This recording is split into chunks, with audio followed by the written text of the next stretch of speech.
Está no ar. Gente que Fala, o melhor programa de debates do rádio brasileiro. Gente que Fala tem texto e direção geral do jornalista Fausto Camunho. Gente que Fala reúne de segunda a sexta-feira formadores de opinião para discutir as principais notícias do dia. Gente que Fala tem o selo de qualidade APCOM.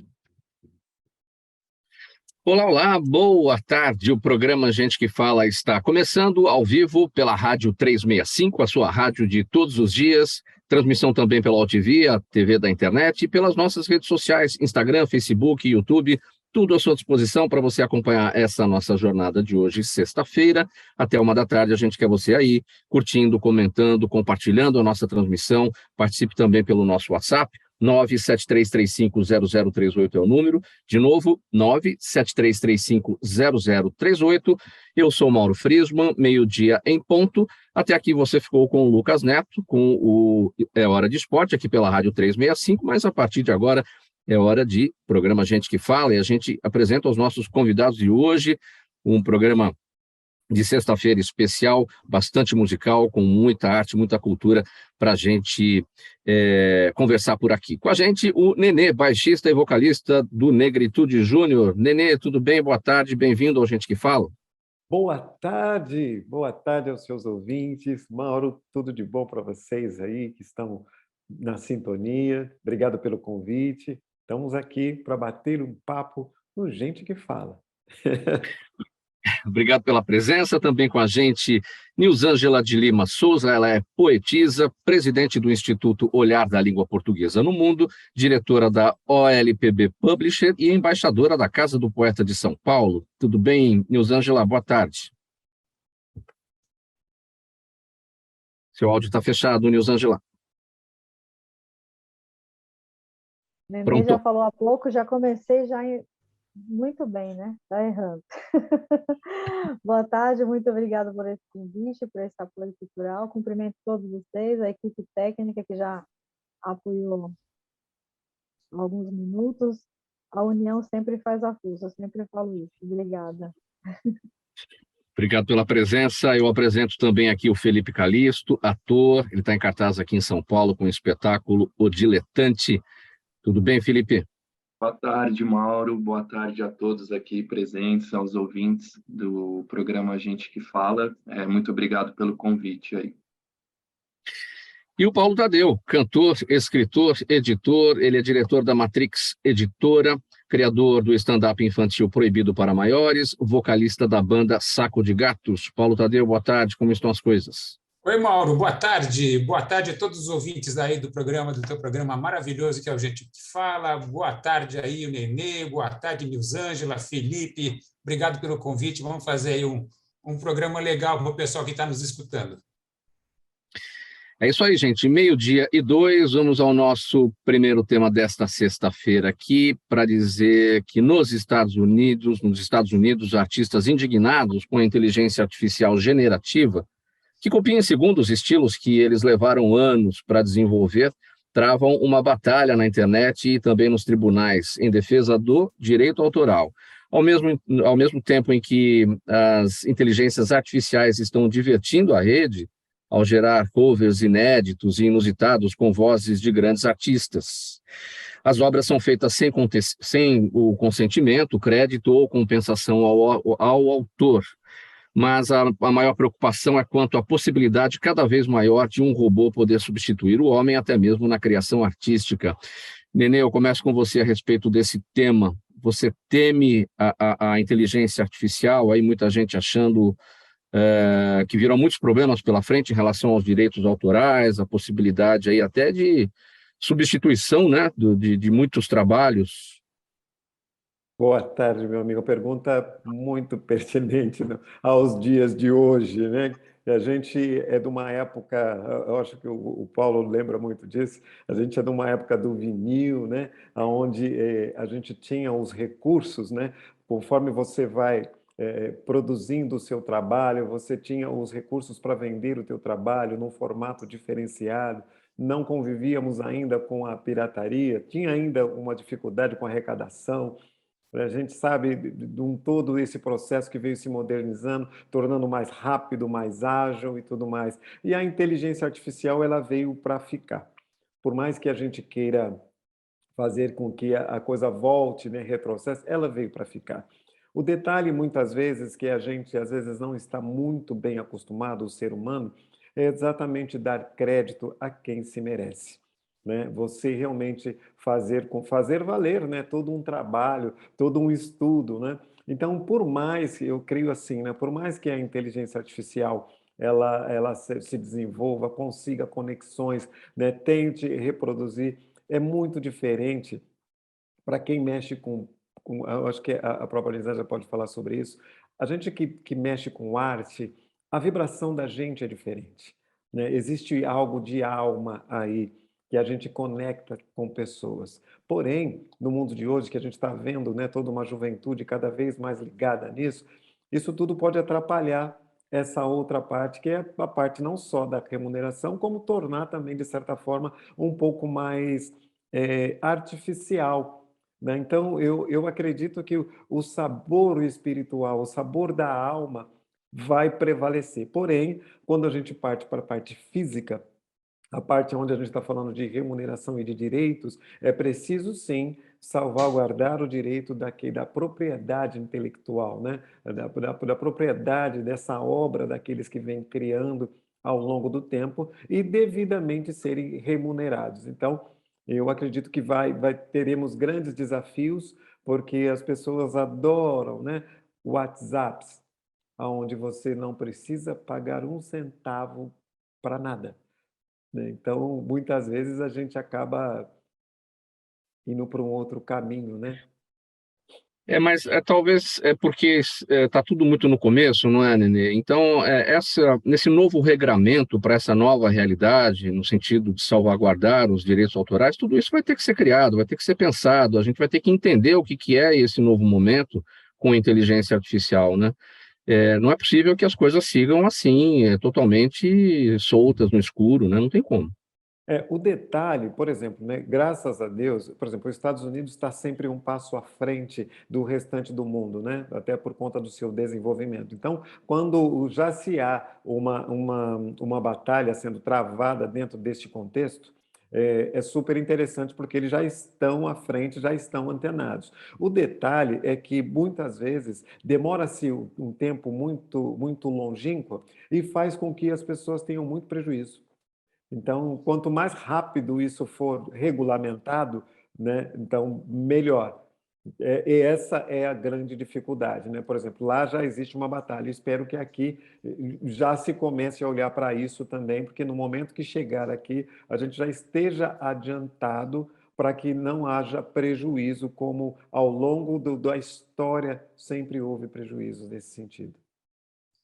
Elisângela, o seu entendimento sobre esse tema, a inteligência artificial, tanto do ponto de vista dos direitos autorais, dos artistas, enfim, quanto esse aspecto importante, muito, muito bem apontado pelo Nenê, dessa conexão, né, entre artista e o público, que é essa ligação da alma, né, da emoção, que a inteligência artificial não deve ter, né? Eu pego o gancho da fala do Nenê, e é o seguinte, né? Escrevo o que sinto para assim diminuir a minha febre de sentir, assim dizia Fernando Pessoa. Então, é um quadro que distancia demais a pessoa, né? A obra, o sentimento e até a realidade do nosso país. Isso falando de Brasil, né? E nós temos, em média, hoje no Brasil, 11 milhões de analfabetos. Então, assim, é uma dor imensa enquanto escritor, enquanto poeta, enquanto artista, a gente ter uma ferramenta que diminui demais essa conexão com a obra e o autor. Isso falando enquanto pessoa que escreve, que observa, né, o mundo. Eu costumo dizer que o poeta, o artista, o músico, o pintor, ele materializa todos os sentimentos que a sociedade tem invisível, né? Então, essa possibilidade de você materializar o amor, né, a dor, né, que há de se ver, a ferida que dói não se sente, é o contentamento descontente. Então, isso veio, né, materializou uma coisa que ninguém consegue ver. Portanto, que enquanto poetisa, enquanto essa classe de artes, né, de músicos, eu acho que é muito dolorido, mas também concordo com a fala do Neném, que é um caminho sem volta, né? Nós estamos aqui, agora o caminho é só de ida, o ticket não é ida e volta, né? Portanto, temos que ter as ferramentas, lógico, para nos amparar, porque, por exemplo, quando falamos num concurso de poesia, então é muito perigoso agora a gente, como lançar um concurso de poesia e você, pela internet, né, que os caminhos agora são virtuais, e você receber esse material e você... Então, a gente tem que ter aí mecanismos que façam que prove realmente que alguém sentou ali e criou aquela obra, ou como já existe agora uma escritora que entrega um livro a cada 50 dias, que é a Leane Leeds. Até o nome dela tem a ver com esse momento, né? Leeds. Então, ela escreve um livro, ela entrega um livro a cada 50 dias de literatura fantástica. E ela diz que recorre a essa ferramenta porque seria impossível criar uma obra a cada 50 dias. Ok. Então, nós estamos falando de coisas distintas. Então, um livro que se entrega em 50 dias, como que a gente trata isso? Como que a gente pode conviver com isso? Ai, perdão. Sim.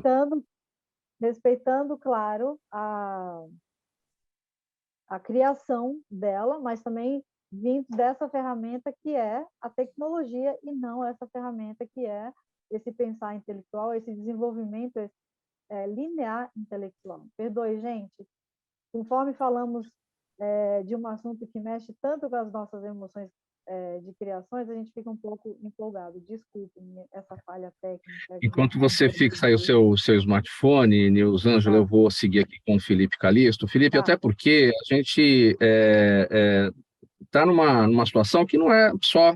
A gente não pode aqui falar só do trabalho artístico, enfim, acho que a gente tem que falar de tudo que está acontecendo com a inteligência artificial em relação a todas as áreas. Tem um dado aqui, eu quero repercutir com você. O estudo Avanço da Tecnologia é Ameaça Avanço da Tecnologia é Ameaça ou Oportunidade às Carreiras? Esse estudo foi feito pela plataforma de inteligência Futuros Possíveis, em parceria com a empresa de pesquisas Opinion Box. Aí a pergunta que foi feita nesse levantamento é a seguinte: o ChatGPT vai roubar o seu trabalho? Entre os brasileiros, 77% dos trabalhadores não se sentem ameaçados pela substituição por novas tecnologias, como inteligência artificial, robôs e outros sistemas de automação. Você vê um dado aqui fora da área artística, né, ou de uma maneira mais geral, né, que a gente pode analisar também. Qual que é o seu entendimento, Felipe? É o que o Nenê falou também a respeito, é um caminho sem volta mesmo, né, da tecnologia, mas eu acredito que, assim, nós, seres humanos, a gente cada um é um ser, assim, que tem a sua opinião, tem a sua verdade, o seu entendimento. Então, acho que, querendo ou não, a tecnologia, por mais esse chat GPT que está super em alta, todo mundo está querendo usar, mas também você vê que acaba que tem uma superficialidade, né? No sentido de é uma informação muito precisa, mas às vezes eu acho que o ser humano ele está ali, ele vai incrementar, ele vai trazer um olhar mais crítico em relação ao que ele pensa, ao que ele acredita. Então, assim, falando do teatro, não tem como não falar do teatro, que é uma arte, né, que resiste, tá? Resiste sempre. Você vê, é muito interessante você ver jovens acompanhando, indo aos espetáculos teatrais, que gostam, e é uma arte ali momentânea, assim como um show, né?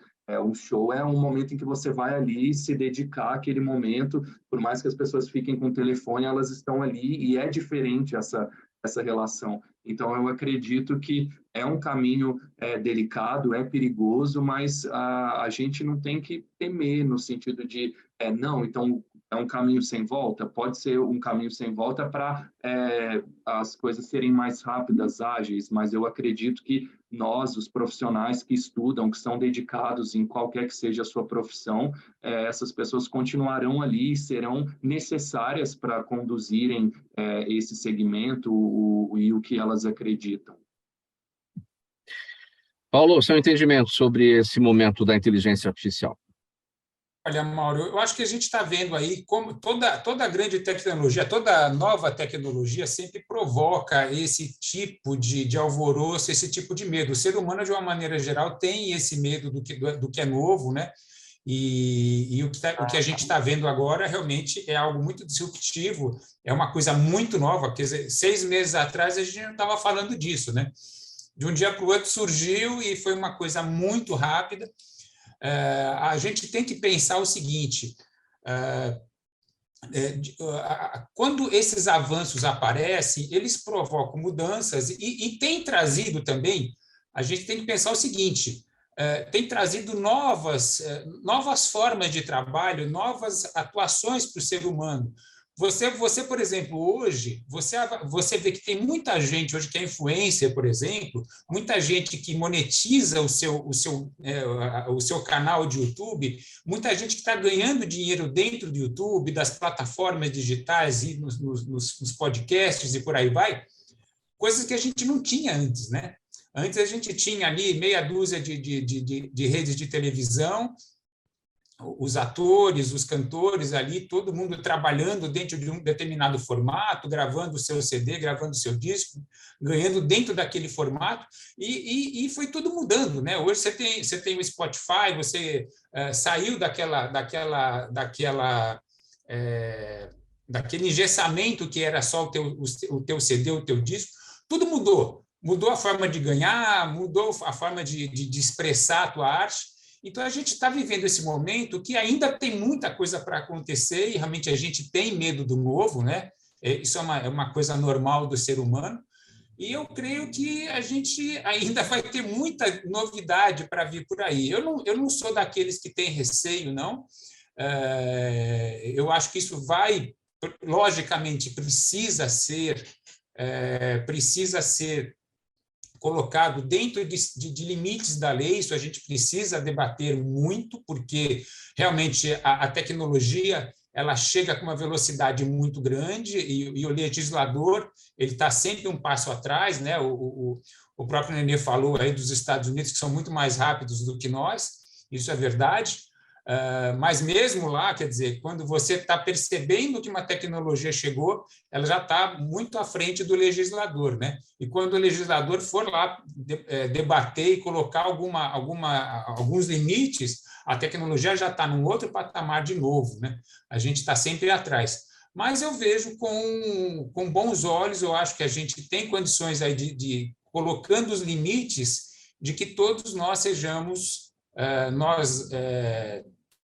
artistas, todas as pessoas envolvidas com isso, possam ter os seus direitos devidamente protegidos, porque isso é muito importante, né? Muita gente acha que é simplesmente só chegar lá e copiar uma música, copiar um livro, colocar isso de graça, né? Eu já vi muita gente falando: mas eu estou só compartilhando cultura. Espera aí, tem gente que depende disso. O ator está lá no filme, está lá no teatro, ele precisa ser remunerado. A pessoa que escreveu tem muitos empregos envolvidos com isso. Então, quando você está copiando uma música, por exemplo, e divulgando de graça, achando que você está divulgando cultura ou divulgando livro, você está quebrando uma cadeia, né, de pessoas que estão atrás disso e que dependem daquela atividade para ganhar a sua vida. É preciso educar o público a respeito disso também, né? Muita gente não tem esse conhecimento e não faz na má fé. É falta de conhecimento, falta de informação. Totalmente, exatamente. Então, assim, eu vejo muita gente, por eu ter uma editora, por eu mexer ter uma banda, eu vejo assim, muitas vezes é normal, a pessoa, estou aqui compartilhando o seu livro num PDF, mas como assim? Isso é um crime, em primeiro lugar. Né? Se você está compartilhando um filme, é a mesma coisa. Se você está compartilhando uma música, também é a mesma coisa. Tem uma indústria por trás disso, tem muita gente trabalhando e você não está fazendo favor nenhum, você está fazendo simplesmente um trabalho de pirataria. Né? Se eu estivesse roubando o teu trabalho aí, você produz você produz um carro, você produz uma lâmpada, você produz um móvel. Se eu estivesse pegando o teu móvel e levando para outro, você ia gostar? De maneira alguma, né? Então, as pessoas realmente, é o que você falou, elas não têm essa cultura, não têm esse conhecimento, acham que estão fazendo um favor e que aquilo não custou nada para ninguém. 12h19, programa Gente que Fala por aqui, pela Rádio 365, a sua rádio de todos os dias, e também pelas redes sociais, Instagram, Facebook, o nosso canal no YouTube, além da OTV, a TV da internet. Nosso próximo assunto por aqui, vamos falar sobre o Negritude Júnior, um dos maiores ícones do pagode no Brasil, que está completando 37 anos de carreira. O grupo foi criado em 1986 pelos então adolescentes Nenê, Vaguinho e Claudinho, que se reuniam na quadra da Camisa Verde e Branco e nas décadas seguintes emplacou diversos hits nas paradas de sucesso, alcançando discos de ouro, platina, dupla platina. Mantendo o ritmo e o sucesso até hoje, a banda tem 2 shows marcados para o mesmo dia, agora neste feriado, aqui nesse final de semana prolongado. Um em Cosmópolis, que fica no interior paulista, e outro aqui na capital. Nenê, vou até falar baixinho aqui, ó, que ninguém nos ouça. É o seguinte. Não, tá correndo a boca pequena, que agora a Negritude Júnior é Negritude Sênior, é isso ou não? Olha, eu ainda estou lutando aqui para manter esse apelido de Nenê, mas daqui 2 meses eu vou para 53 aninhos, o próprio Negritude tem 37, mas agora já ficou, né? Ficou Júnior e não tem como fugir, mas é bom, é uma delícia vivenciar essa experiência, muito bom. Bom, como é que vocês estão hoje? Você, o Vaguinho e o Claudinho, enfim, são os originais, né? Os demais já tem bastante tempo que já não estão mais no grupo, né? Na verdade, hoje sou eu, Nenê, o Feijão e o Claudinho, né? O Wagninho também já foi para a sua carreira solo também, né? É verdade, verdade. O Wagninho foi para a carreira solo e o Ari também está por licença médica, né? É justamente por isso que veio o sênior, né? Então a gente já está pensando por conta de que agora o Claudinho vai para a academia, pratica exercício físico, assim como eu também, faço lá minha natação, né? Tomamos mais cuidado com a alimentação e às vezes as nossas conversas e viagens, elas mudaram. Agora é um olhando para o outro e falando, meu, você tem aí o captopril? Aí o outro fala assim, eu tenho metformina, você esqueceu, né? Por conta de diabetes, por conta de pressão, mas é uma coisa muito gostosa, né? A gente faz aquilo que a gente ama, né? Só para fazer um comentáriozinho na perfeita colocação do Paulo, de você também, né? De falar, né? A gente precisa educar as pessoas, né? E é do modo geral, porque ainda hoje, né? Eu tenho 37 anos, graças a Deus, com o Negritude Júnior. O Negritude Júnior, por a gente trabalhar com música, foi praticamente esse trabalho que me deu uma casa, que eu consegui dar uma casa para minha mãe. Conseguir fazer com que eu tivesse um carro, sair de uma determinada condição, né? Buscar um pouco mais de educação, estudar inglês, estudar espanhol, proporcionar isso, né, para alguns de nossos filhos, para que eles tivessem uma condição melhor.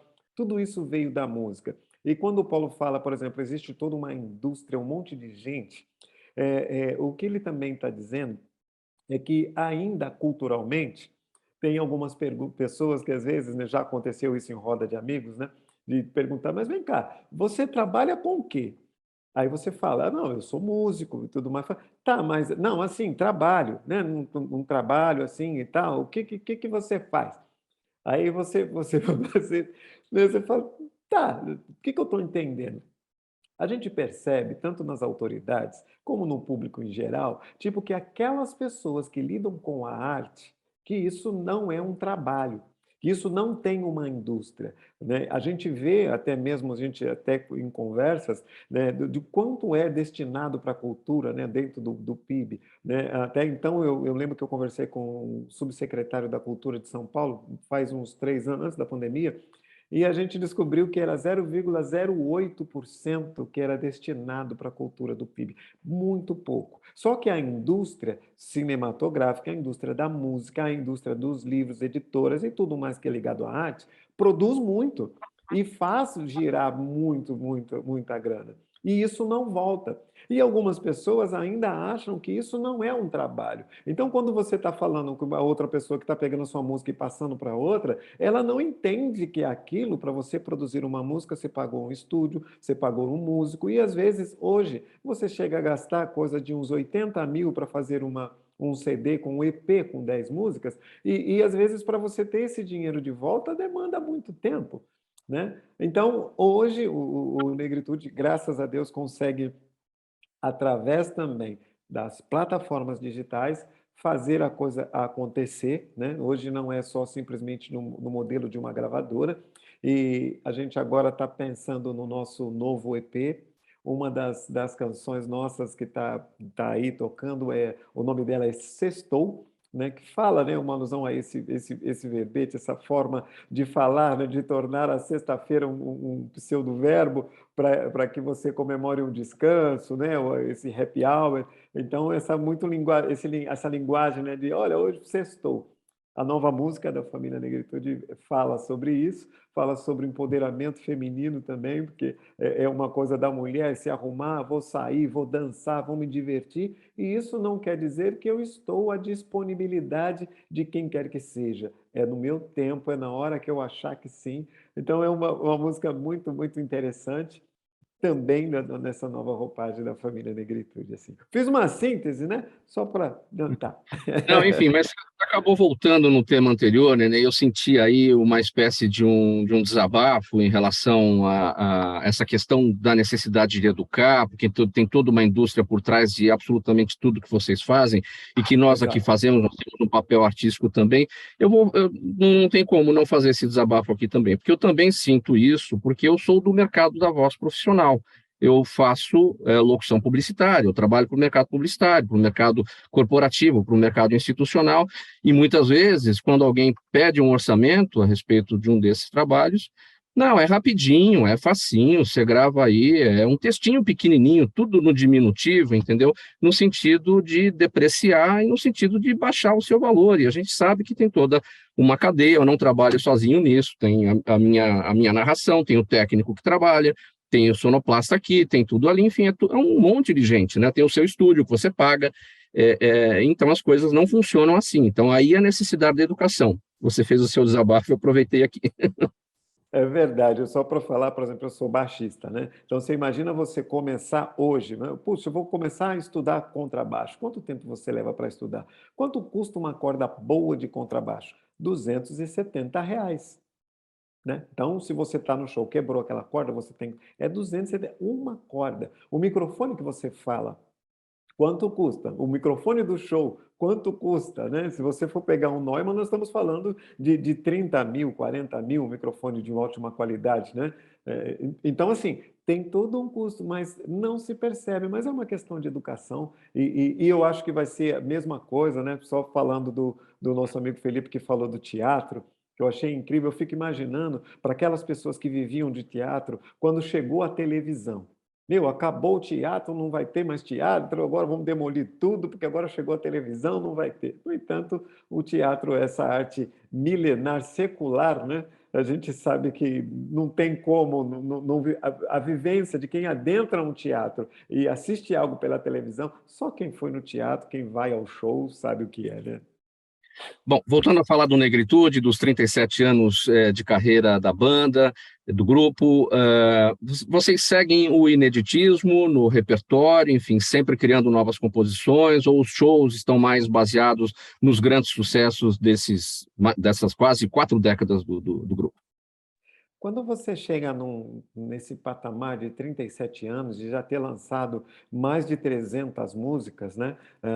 Falando aqui, praticamente a gente tem 14 CDs, né? Com cada um com 14, 15 músicas, você vai, graças a Deus, vai colecionando sucesso, colecionando músicas, e não tem como você não tocá-las, né? Porque a música faz parte, né? Desse emocional das pessoas, né? Dessa memória querida, né? Essa memória emocional das pessoas, fazem com que as músicas tenham muita correlação. Então, nós somos obrigados, sim, a tocar os sucessos, e aí também existe também uma nova geração que começa começa com uma nova linguagem. A geração que nasceu no ano 2000, ela tem uma nova forma de interpretar, de sentir, né? Então, você vai compondo, vai interagindo, vai pegando música de alguns compositores e vai inserindo realmente nessa parte das músicas inéditas, né, desse imediatismo, para estar atualizado. E aí você vai lançando nessa linguagem, mesclando uma coisa com outra. E, por incrível que pareça, a gente tem uma sorte, não, a gente foi agraciado com a década de 90. E a década de 90 ela tem sido muito requisitada hoje. Então, tem as coisas novas que estão tocando nas rádios, né? A gente sabe que rádio, elas funcionam, a maioria delas, essas rádios populares, elas funcionam num outro formato. Então, assim, a gente sabe que tem as músicas atuais, mas quando você vai para o show, no tete a tete com as pessoas, poxa vida, ela quer ouvir uma música, poxa, canta que dure para sempre. Olha, aquela música lá, Beijo Geladinho, me lembra quando eu era jovem, que eu fui lá em tal lugar assim. Poxa vida, Coab City, nossa, eu me empoderei com a Coab City, porque vocês falavam da Coab de Carapicuíba, vocês falavam da periferia, falavam num formato que, por exemplo, só se via antigamente no Rio de Janeiro falando dos morros, das pessoas de algum daqueles bairros. E a gente, oriundo aqui de São Paulo, né, da cidade dormitório, que era Carapicuíba, na época com a Coab, nossa, quando você fala da Coab e você vai falando os nomes de cada um dos integrantes, é como se nós estivéssemos falando de cada um do povo da periferia, e eles se reconheciam. Então, houve muita conexão. Então, às vezes, você vai fazer um show, não tem como não tocar Coab City, não tocar esses sucessos, e a atualidade também. Então, a gente faz uma mescla desses 37 anos. Bom, agora para uma palhinha aqui para gente. Coab City ou o seu último hit, enfim, sobre a mulher? Agora, você que sabe. É bacana, vamos passar um pedacinho da Coab City, que é algo muito, muito interessante também, né? Uma palhinha rapidinho. Tô chegando na Coab pra curtir minha galera, dá um abraço nos amigos e um beijinho em minha Cinderela. Claudinho, também tô chegando, não vou te deixar sozinho. Tô levando o Nenê, Ari, Feijão e também o Fabinho. Vou me levar o sax, que a festa vai rolar até tarde. E avisa o Xambu-Si que tem Danone à vontade. Vai ficar legal, pagode na Coab no maior astral. Em frente à lanchonete, sambando e fazendo um grande carnaval. Então, essa música tem uma memória assim muito gostosa, porque quando a gente foi apresentar isso para a gravadora, a gente teve essa ideia, falou, não, vamos fazer ali um popurrí gravado assim. Falou, não, a gente quer colocar algumas coisas aí. E uma delas foi a introdução, que era dos Jackson 5, né? Pam, panabam, panabam, panabam, dan, dan, dan, pam, bam, bam. Por que isso? Isso era uma identificação nossa, que dos bailes que a gente curtia, essa discografia que os nossos pais, os nossos irmãos mais velhos. Então, trazer isso, o que o Negritude queria? O Negritude queria que o samba tivesse esse formato que a gente via as bandas americanas se apresentando com toda aquela iluminação, com as roupas bem para show, né? Mais ou menos como o teatro apresenta, né? Então, a gente queria que o samba tivesse essa vertente. E para nós, aqui da Coab de Carapicuíba, a gente não tinha muito acesso a isso vendo as pessoas. E, neste momento, a gente começa a trazer isso para o Negritude e mostrar para as pessoas que o samba poderia ter uma alusão diferente daquela mais tradicional, né? Ser de uma forma um pouquinho mais moderna. Meio-dia e 33 agora, programa Gente que Fala no ar, edição de sexta-feira, pela Rádio 365, a sua rádio de todos os dias, OTV, a TV da internet e também pelas redes sociais. Vamos seguir aqui com o próximo assunto. Uma nova lei incluiu a Semana da Poesia no calendário de eventos aqui da cidade de São Paulo. A celebração será todos os anos entre 21 e 26 de junho, e esse período foi escolhido em homenagem ao aniversário do poeta, escritor e advogado Luiz Gama, símbolo de resistência para a classe desfavorecida.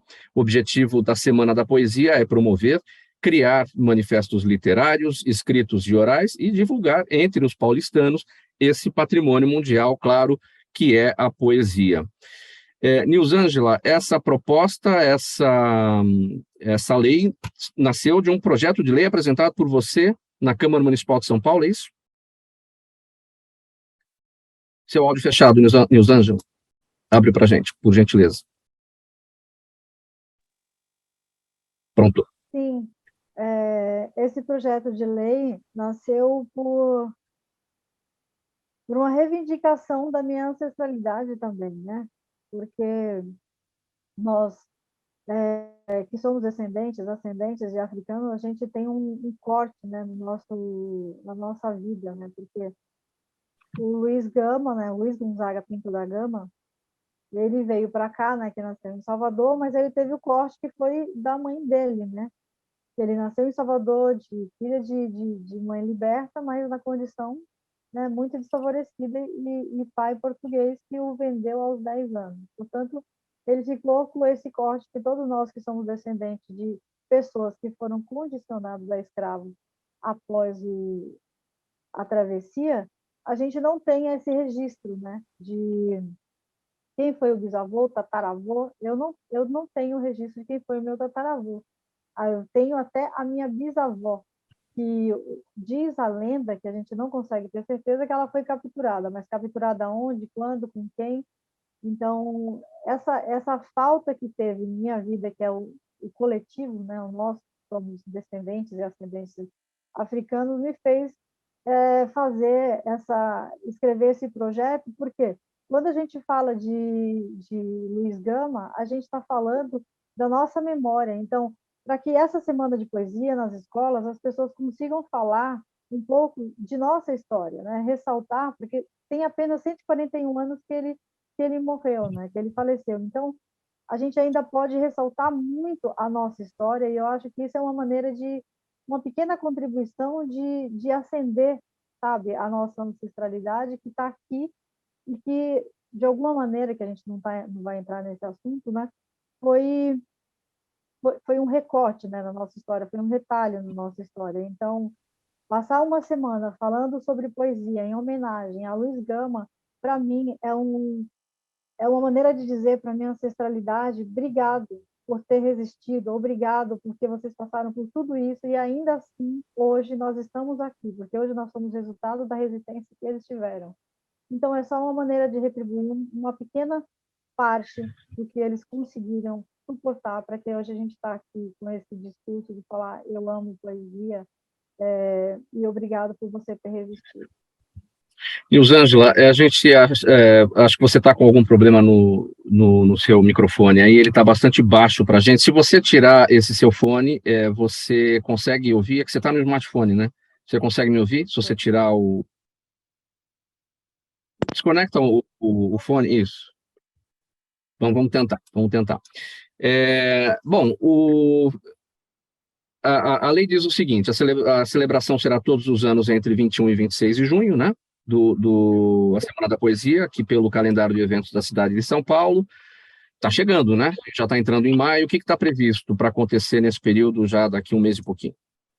Bom, a nossa proposta, enquanto Instituto, é a gente fazer manifestos, né, com as crianças, para a gente ter esse resgate, esse restauro, né, enquanto poesia, enquanto história mesmo. É exatamente por isso que a semana faz alusão ao nascimento dele, que foi dia 21, e a semana passou de 21 a 26 a gente falando. Então, fazer manifestos nas praças, em escolas, centros culturais. E eu acho ótimo a sua pergunta, porque é exatamente isso.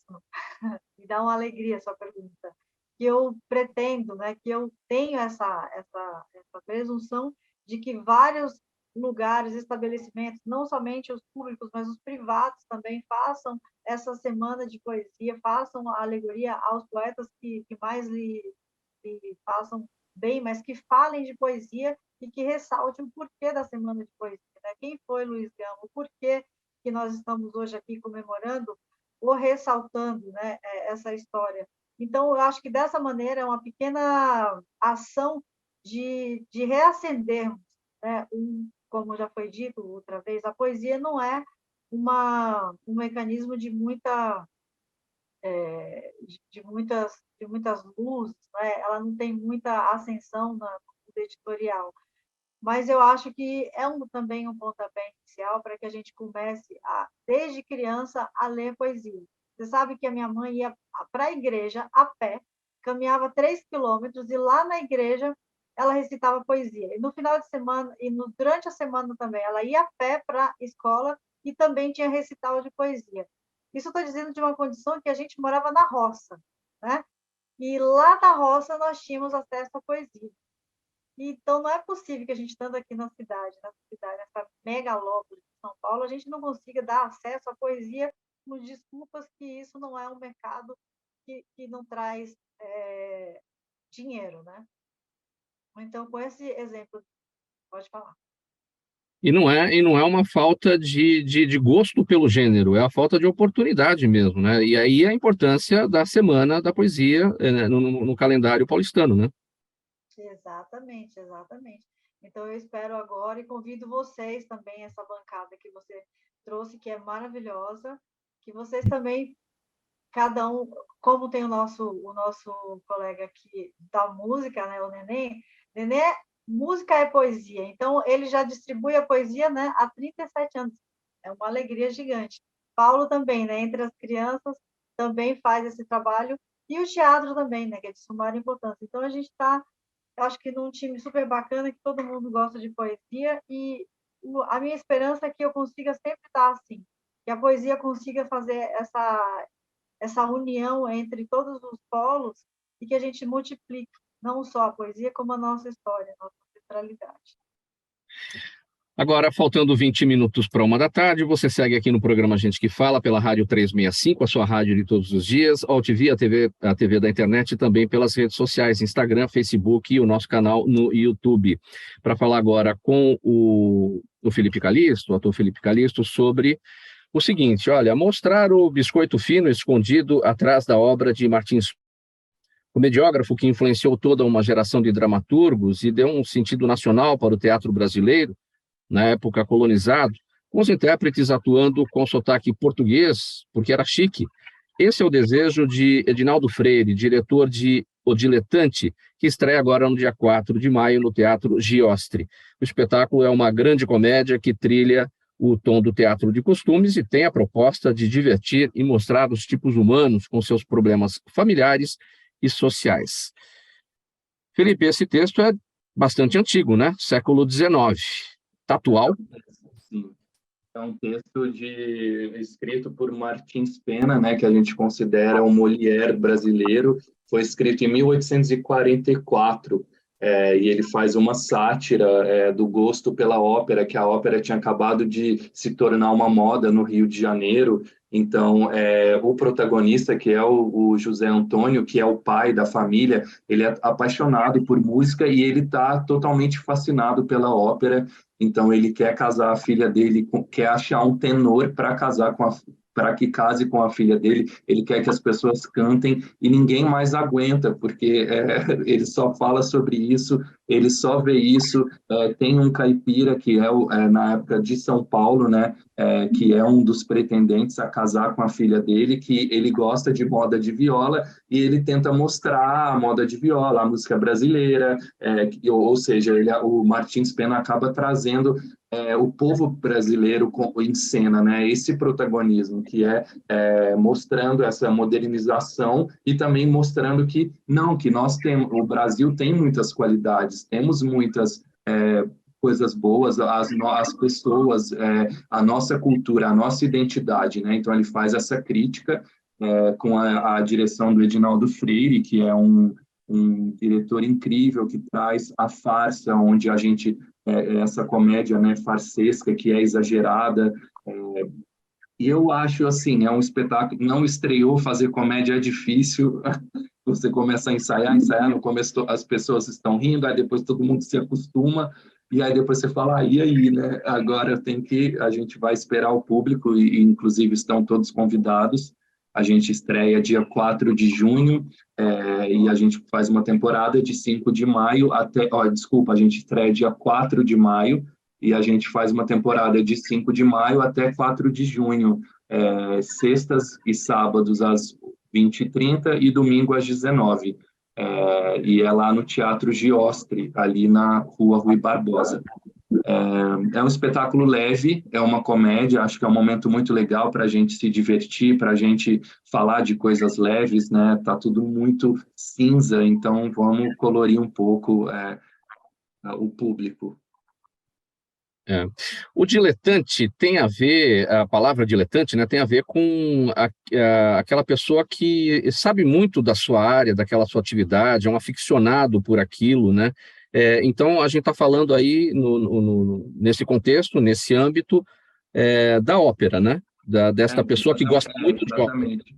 Isso, é o diletante, que é o José Antônio, que é o pai, que ele sabe todas as músicas, ele vai em todas as óperas, então ele conhece muito sobre a música italiana, que é uma música que mexe muito com ele, então exatamente isso pelo o nome O Diletante, né? De um cara que é totalmente apaixonado, mas ele chega a um momento de ficar cego, que ele não vê os problemas da família. Eu faço o Gaudêncio, que é um vilão, e ele é um pretendente da filha, a filha do José Antônio gosta gosta do Gaudêncio, mas o Gaudêncio ele é um golpista, ele deu um golpe, eu não vou contar muito, não vou dar muito spoiler para, né, vocês poderem assistir também, mas assim, ele está totalmente cego na música, ele quer que a esposa dele cante, que a filha dele cante, e ninguém mais, as pessoas entendem que tudo bem ter uma paixão, mas ele fica completamente cego e não vê o que está acontecendo na vida, né? Fora, não vê os problemas, e é exatamente isso, são vários tipos de personagens ali, que é o caipira, que é uma mulher que sofreu na vida, que é a esposa que não aguenta mais, então o Martins Pena traz os estereótipos, traz um pouco de cada pessoa brasileira, de cada característica, né, ser humano daquela época. E você é quem na trama, Felipe? Eu faço o Gaudêncio, que é esse vilão, que é a filha do José Antônio, a Josefina, ela é apaixonada pelo Gaudêncio, mas aí ela vai descobrir uma coisa que eu não vou contar para vocês poderem assistir. Ela descobre durante o espetáculo quem realmente é o Gaudêncio. E aí o Gaudêncio faz de tudo, ele começa a entender que o José Antônio é apaixonado por música e está procurando um tenor, então o Gaudêncio diz que ele canta, mas ele não canta nada, ele está querendo, né, se aproveitar da situação. E aí a história vai acontecendo. É muito divertido, o elenco é muito legal, a gente temos 2 clowns excelentes, que é o Henrique e a Nayara, que são atores ótimos, que trazem, né, essa identidade e essa farsa, né? É difícil você fazer um teatro que tem a linguagem da farsa, que é algo muito exagerado, mas que você também tem que acreditar muito, né? Tem a Alexia Twister, a Nayara Rocha, a Milena Tomás, o Marcos Tadeus e o Henrique Vasquez. E a gente tem o Tato Fischer, que é o nosso diretor musical, que acompanha, junto com o percussionista Tina Cunha. Então, assim, a trilha sonora ela acontece totalmente ao vivo, é muito legal, isso é muito enriquecedor para o projeto. Eu quero fazer a seguinte pergunta: se você fizer um transporte do teatro de costumes para os dias atuais, porque o teatro de costumes ele satiriza, como o próprio nome diz, os costumes, né? Quer dizer, o que se for transportar para os dias de hoje, né? Tem muito costume que a gente pode tirar uma onda, né? Tem bastante coisa, né? Inclusive, a gente traz porque antigamente era exatamente isso, né? Os teatros falavam dos costumes atuais, então a gente brinca em alguns momentos com alguns acontecimentos que a gente tem, alguns costumes que hoje em dia, né, tem muito, né? Então a gente tenta fazer esse papel que o Martins Pena fazia na época, que é exatamente através da comédia, do riso, você aquele estranhamento e você depois refletir sobre aquilo, né? Calma aí, faz sentido tudo isso? Que extremismo que é esse, né? Isso faz bem? E querendo ou não, um extremismo é o momento em que a gente está vivendo muito hoje, né? As pessoas são muito extremistas, elas acreditam em coisas e acabam tendo atitudes que você, espera aí, você vê um jogo influenciando as pessoas a matarem, a fazerem ataque, e você espera, o que é realidade, né? A gente tem que tomar muito cuidado com esses extremismos que estamos vivendo ultimamente, né? Felipe Calixto, vou fazer a ficha técnica aqui, dando o endereço, Teatro Giostre, Rua Rui Barbosa 201, Bela Vista, aqui na capital. Então, começa dia 4 de maio, horários, e a temporada vai até quando? Então, a gente estreia dia 4 de maio, a temporada é de 5 de maio a 4 de junho, são sextas e sábados às 20h30 e domingo às 19h. Lembrando que no dia 13 a gente vai ter 2 sessões, uma sessão às 18h30 e outra às 20h30. Então, assim, são 16 sessões, é bem rápido, aproveitem, não deixem para a última hora, que a gente sempre fala, eu vou depois, né? Aí acaba e as pessoas não assistem. Legal. Faltando 11 minutos para 1 da tarde agora, vamos conversar aqui com Paulo Tadeu para falar que, criada em 1982 por amigos que expressavam o humor por meio de canções autorais, a banda Saco de Gatos se reencontrou em 2005 para fazer do brega a sua bandeira. Aí, de lá para cá, músicas e estrelas como Odair José, Sidney Magal, Gretchen e outros nomes, apontadas pejorativamente como bregas durante muito tempo, tornaram-se cult e um convite para a diversão. Com shows irreverentes e repletos de nostalgia, a banda Saco de Gatos é uma das responsáveis por esta mudança de percepção do público. Paulo Tadeu, a banda Saco de Gatos é brega ou é cult? A banda Saco de Gatos, com muito orgulho, se diz brega, porque o brega é engraçado, né? O brega, antigamente, era aquela música que tocava só na rádio AM, era aquela música que era ligada a uma classe social mais baixa, né? E então tinha uma certa elite no país que olhava, que fazia cara feia para a música brega, né? E isso mudou com o tempo, né? Então, como você mesmo disse aí, hoje, Sidney Magal é um ícone, né? Gretchen é um ícone, e vários desses artistas que lá atrás tinham essa cara e esse rótulo, hoje são grandes artistas, né? E é uma música de uma época, né? É uma música que fala de um Brasil. A gente coloca nos nossos shows uma seleção dessas músicas dos anos 70 e 80 que formaram uma geração, né? São músicas carregadas nas tintas, né? Podemos dizer assim, né? Falam de muito amor, de muito chifre. São as músicas que fizeram a sofrência atual, né? Elas vêm de onde? Vêm lá de trás, né? Então, é muito interessante, porque elas têm uma carga engraçada, as músicas, enfim. Então, a gente faz um show de 2 horas, mais ou menos, colocando vários desses artistas, né? Tem Nelson Ned, tem Valdir Soriano, tem Mauro Celso, o Mauro Celso, que é o cara que canta o Farol Fafá, tem Diana, tem o Odair José, enfim, a gente tem uma seleção muito legal, as pessoas ficam muito emocionadas. E o engraçado, Mauro, é que a gente tem percebido nos shows que a gente fala assim, não, quem vai nesse show é só quem conhece a música brega dos anos 70 e 80, então o cara tem que ter ali pelo menos 50 anos.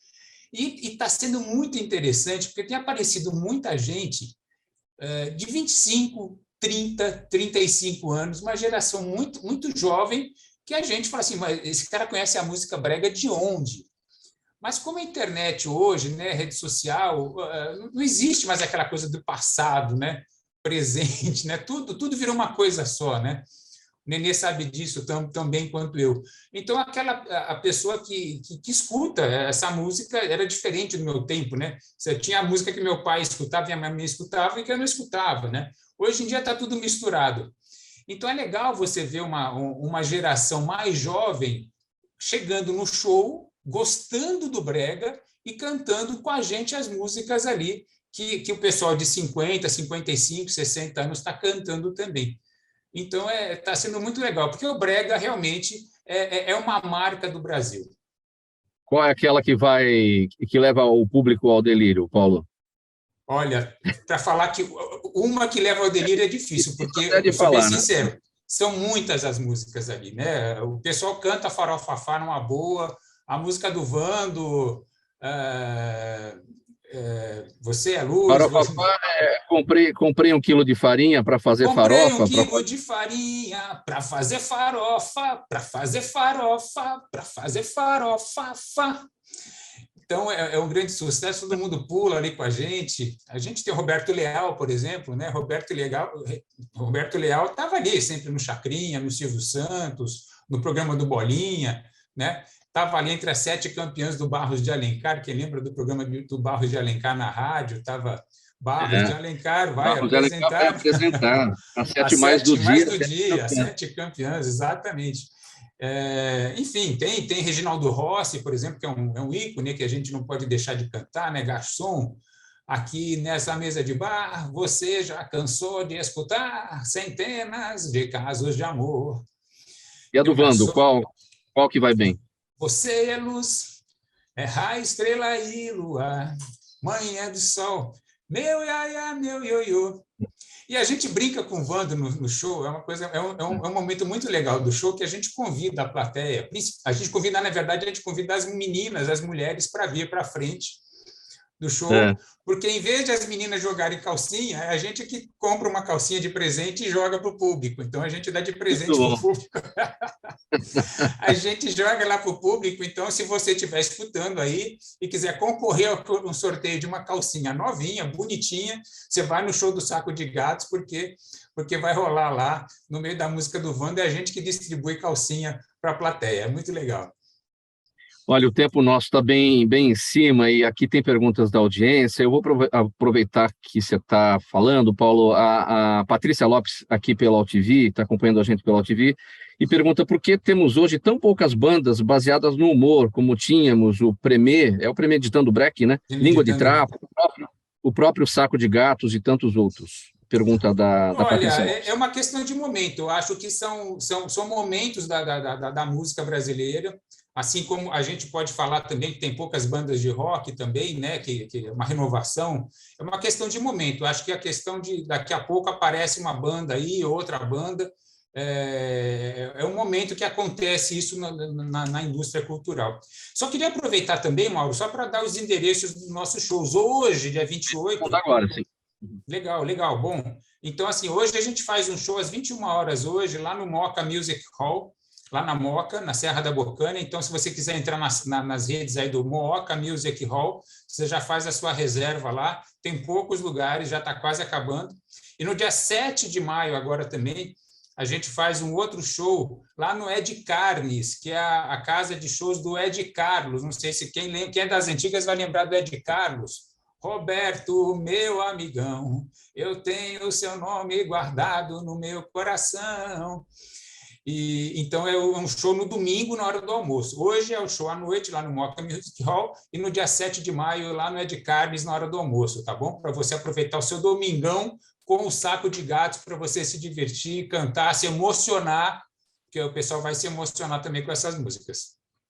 Olha, o tempo está bem apertadinho, gente. Perguntas aqui também para o Nenê, para o Felipe e para a Nilzângela. Nenê, a Juliana Rocha no Instagram quer saber como é a relação das crianças de hoje com o pagode. Ele está inserido, né, na cultura das crianças? Pouquíssimos segundos, Nenê. Tá bom, graças a Deus está sim. Assim como o brega também está. Assim, hoje a gente, por conta do advento da internet, bem falado pelo Paulo, está muito plural. Graças a Deus a gente se dá por deixar essa herança também. E graças a Deus, mais músicas brasileiras, né, de origem da nossa cultura nas crianças. Está bem legal. Nilzângela, bem rapidinho também, a pergunta é da Daniela Neves no YouTube. Ela quer saber a sua opinião sobre tudo que envolveu a entrega do Prêmio Camões a Chico Buarque agora essa semana e claro, também sobre o discurso dele. Muito rapidinho, Nilzângela.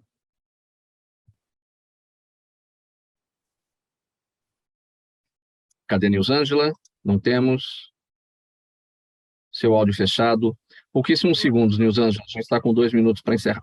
A gente só tem segundos, o que eu tenho a dizer é a gente estava em falta, né, com essa entrega, a premiação dele, e ele é um presente para nós, óbvio, e esse momento foi adiado, mas graças a Deus foi contemplado merecidamente, porque o nosso legado, né, de ter uma pessoa com essa representatividade como ele é inenarrável. Sem me estender para não... Sim. E a última pergunta aqui que vai para o Felipe: como é a experiência de produzir um espetáculo online, principalmente com grandes artistas, como no caso de Ladainha para um Defunto Morto? A pergunta é do André Cury pelo Facebook. Bem rapidinho também, Felipe, por favor. Legal. Foi uma experiência incrível, conheci atores maravilhosos, a Rosi Campos, Mel Lisboa, Fernando Paes, Cíntia Falabella. Foi uma adaptação, né? E aí volta a dizer que o teatro, ele sobrevive, é online, é ao vivo. Foi uma experiência muito legal, muito bom. E que as pessoas que acompanharam online, que vão para o presencial, que é muito mais legal, é uma experiência bem diferente. Muito bem, gente, vamos pôr um ponto final nessa edição do programa Gente que Fala de hoje, sexta-feira, o tempo agora bastante em cima aqui, o nosso agradecimento em nome de toda a nossa equipe: Nenê, baixista e vocalista do Negritude Júnior; Nilzângela de Lima Souza, poetisa, presidente do Instituto Olhar da Língua Portuguesa no Mundo, diretora da OLPB Publisher e embaixadora da Casa do Poeta de São Paulo; Felipe Calisto, ator, está em cartaz com o espetáculo O Diletante aqui em São Paulo; e o Paulo Tadeu, cantor, escritor, editor, diretor da Matrix Editora, criador do stand-up infantil Proibido para Maiores, e ele é vocalista da banda Saco de Gatos. Programa Gente que Fala é realização da ABCom, apresentação minha, Mauro Friesman, pauta e redação do Pedro Schiavon, Zenilda Salvato, nossa diretora de produção, jornalista Fausto Camunha, nosso diretor-geral, e você, espectador, você ouvinte, a razão da nossa presença aqui todos os dias. Muito obrigado pela audiência, chegando agora aqui na Rádio 365, a sua rádio de todos os dias, o Lucas Neto com o programa O Melhor para a Melhor Idade. Um bom final de semana para todo mundo. A gente se vê a partir do meio-dia na segunda-feira por aqui. Um abraço a todos. Tchau.